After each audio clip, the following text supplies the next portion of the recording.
acidity to this beer, which is really different. But if you get the aroma is quite reminiscent of sake.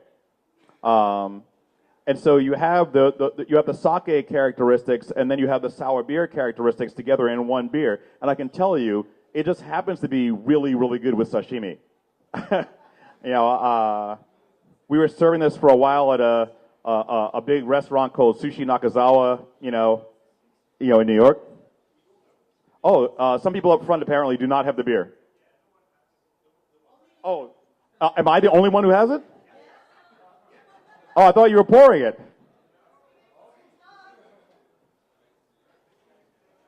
They listened so carefully to what I was saying about making sure that I got some that they didn't even give you any. Oh, everybody else, you are poured. Okay. Only you were left out. Okay, good. I thought I was crazy there for a minute.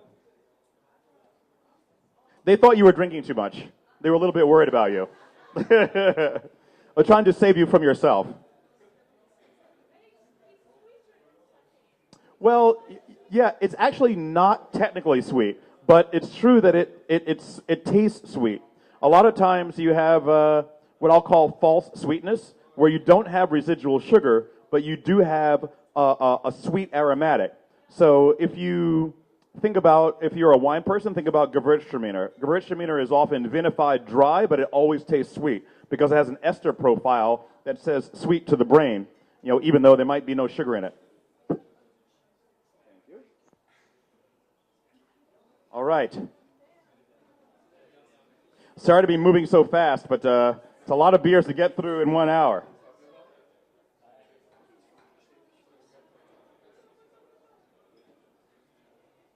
And now we're closing with a beer that is bigger, but maybe less acidic than the other ones, and where the acid qualities are coming not really from any bacteria at all, but just directly from fruit, large amounts of fruit. So this beer, which is called K is for Kriek, is a kind of American version of Kriek beer. It is definitely not traditional, which is why we don't really refer to it as a Kriek. We just kind of remind you a little bit of Kriek.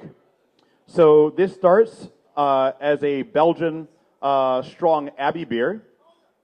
So something quite similar to a beer that we used to produce called Local 2. Some of the color is coming from darkened candy sugar syrup.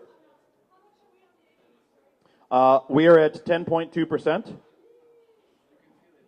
Yeah, you can feel it. So we're closing a little bit big. We have some caramelized sugar syrup there, and then into bourbon barrels, fresh bourbon barrels, into every barrel, 11 kilos of dried sour cherries. So we had the cherries are from Wisconsin. We had them dried specially for us. So no sulfur, no oil, no anything else, just straight dried cherries. 11 kilos into each barrel, which is, believe me, a lot. If you have to try to get 11 kilos. And we had 200 barrels, and the hole is this big. And so we had to drill a hole in the barrel head of each one. So every one of these barrels, we had to drill a hole in the head of the barrel as well. This is how we got the liquid back out. Yes, 6 months on the cherries in the barrel. So we drew the character that we wanted out, and then we bring it out through a hose, through a strainer, to catch any bits of cherry into a tank, and then into another tank, blended together with priming yeast and some priming sugar, and also some brettanomyces yeast. And this also, that we found out later, these cherries had their own Brett strain, which we then used to make other beers. So there are at least two kinds of Brett going on in here. We then held the beer for 1 year before we released it to let all the flavors marry together. But this is now 4 years in the bottle. So this has pretty low residual sugar. It's actually drier than Brooklyn Lager, technically, but it has some sweet qualities because of the cherry fruit character. And the cherry fruit character, I think, is now very well melded together. When you would have tasted this in the early days, the cherry was really far forward, a little bit too fruit juicy. This is one reason why we wanted to wait and hold on to it for 1 year. But here you have fruit acidity without lactic acidity. So you have something which you definitely can taste the acid, but the acid didn't come from fermentation. And you have some funkiness, but the funkiness came from Brett, which didn't give you any acid.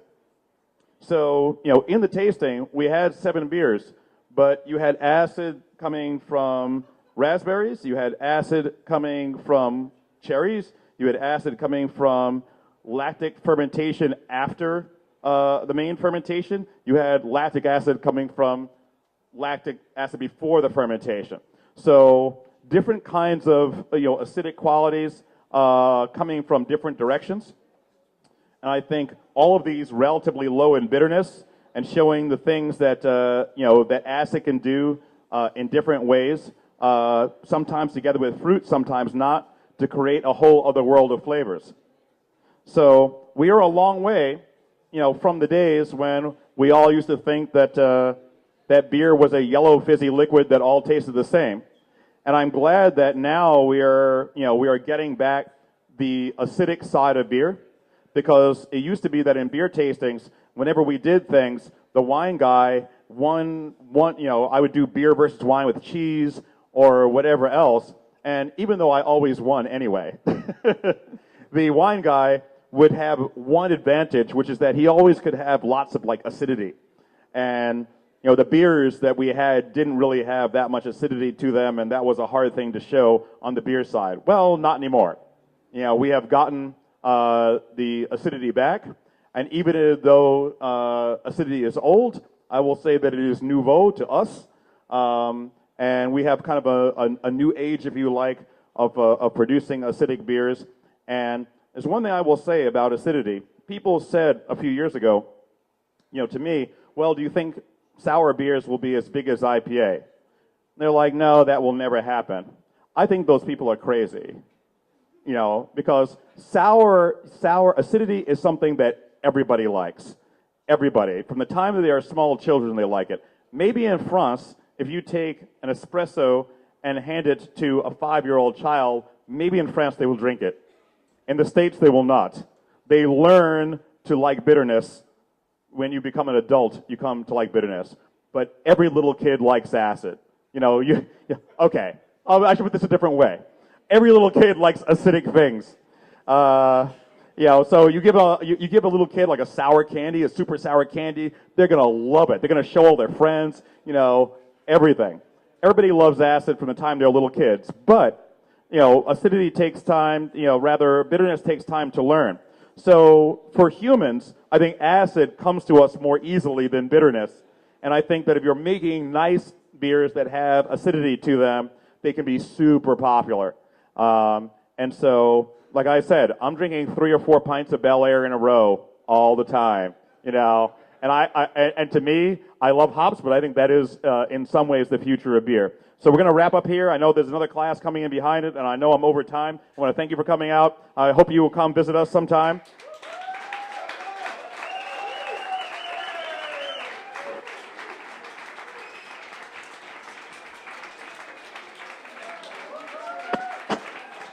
Thank you.